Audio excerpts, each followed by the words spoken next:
प्रभु यीशु मसीह के सामर्थ्य नाम में आप सबों को जय मसीह की। अजीज़, आज के मनन का भाग हमने लिया है जो आपको मुझे मिलता है मरकुस की किताब अध्याय 8 उसकी 36वीं आयत, book of Mark chapter 8 verse 36। और यहाँ इस तरीके से लिखा है, यदि मनुष्य सारे जगत को प्राप्त करे और अपने प्राण की हानि उठाए तो उसे क्या लाभ होगा।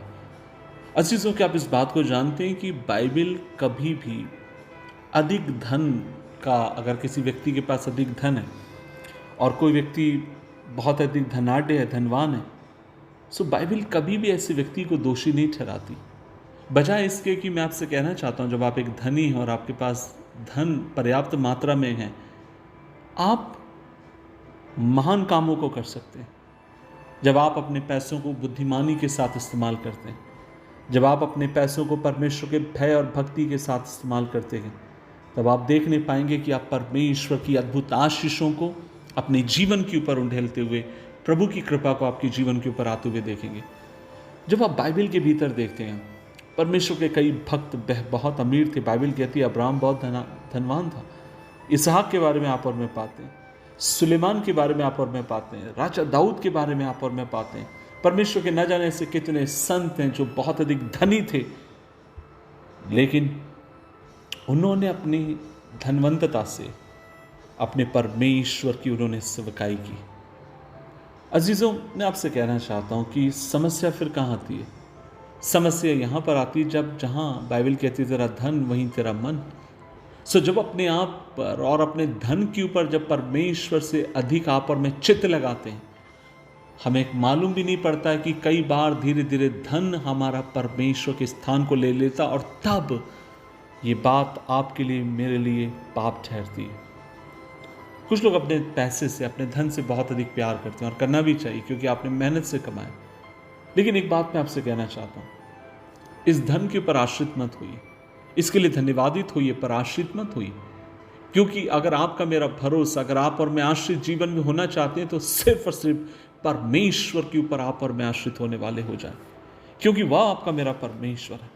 इसलिए मैं आपसे कहना चाहता हूं कि कभी भी पैसा या आपका मेरा घर, आपका मेरा परिवार, या जो प्रभु ने आपको मुझे आशीषें दी हैं, ये कभी भी आपके लिए, मेरे लिए एक मूर्ति पूजा कभी ना बन जाए, क्योंकि परमेश्वर मूर्ति पूजा से नफरत करता है। इसलिए बाइबल कहती है पैसे का लोभ हर बुराई की जड़ है। इसलिए आपको मुझे चाहिए कि कितना भी परमेश्वर आपको मुझे धन दे, लेकिन आपका मेरा भरोसा, आपका मेरा प्यार परमेश्वर के प्रति बढ़ते जाए। कई बार मैं देखता हूँ कुछ लोगों को, लंबे समय से एक सेवक होने के नाते मैं कई बार बहुत गौर से कुछ लोगों को वॉच करता हूँ, जो अपनी ज़िंदगी भर इस जद्दोजहद में रहते हैं कि कैसे भी मुझे पैसा कमाना और मुझे घर बनाना, और अच्छी बात है, लेकिन इन सब के में इतना अधिक कई बार वो मशगूल हो जाते हैं कि परमेश्वर के लिए उनके पास समय नहीं होता है, आराधना के लिए समय नहीं है, बाइबल पढ़ने के लिए समय नहीं है, आराधना में जाने का समय नहीं है, भवन में जाने का समय नहीं है। और कई बार इतने अधिक वो पॉजिटिव हो जाते हैं, या दूसरे शब्दों में कहें कि इतना अधिक ये चीज़ों को नियंत्रित करते हैं कि वे परमेश्वर के लिए देना भी नहीं चाहते।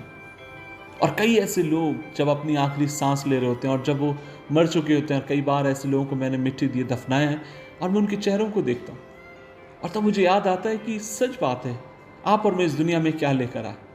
और जब ऐसे लोग जो बहुत अधिक अपनी मुट्ठी को बांध कर रखते हैं, जब ये गए हैं इस दुनिया से, वे क्या साथ में ले गए? सब कुछ यहीं की धरा रह गया, लेकिन क्या साथ में गया?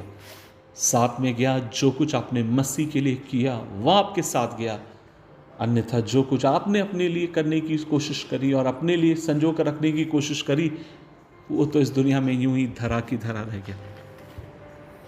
इसलिए आज सुबह के समय मेरी खुदा से प्रार्थना है, वह आपको मुझे अनुग्रह दे। हाँ, हमें सेवकाई के लिए धन की आवश्यकता है, हमें अपने परिवार को चलाने के लिए धन की आवश्यकता है, हमें हर बात के लिए जीवन में, दुनिया में जीते समय धन की आवश्यकता है।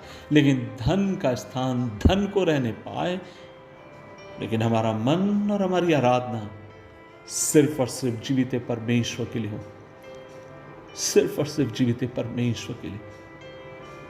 आइए मिलकर दुआ करें। प्रभु जी, हम धन्यवाद देते हैं, हमें अनुग्रह दे कि हम अपने धन के ऊपर भरोसा ना रखें, लेकिन हम तेरे ऊपर भरोसा रखें, हम तुझ पर आश्रित हों, हम तुझ पर विश्वास करें, इस बात को लेकर आश्रित हो कि मेरे प्रभु के लिए सब कुछ संभव है। खुदावन, इस विश्वास और आश्वासन के साथ तू हमें जीने के लिए मदद कर। प्रभु जी, आज जितने लोगों ने आज इस संदेश को सुना, मैं एक एक के लिए दुआ करता हूँ, हमें एक और बार पुनर्चिंतन करने के लिए मदद कर, ताकि अपनी ज़िंदगी को देखें, खंगालें और जहाँ हम कमज़ोर हैं वहाँ तू बन जाएं। यीशु मसीह के नाम से मांगते हैं, आमीन, आमीन, आमीन।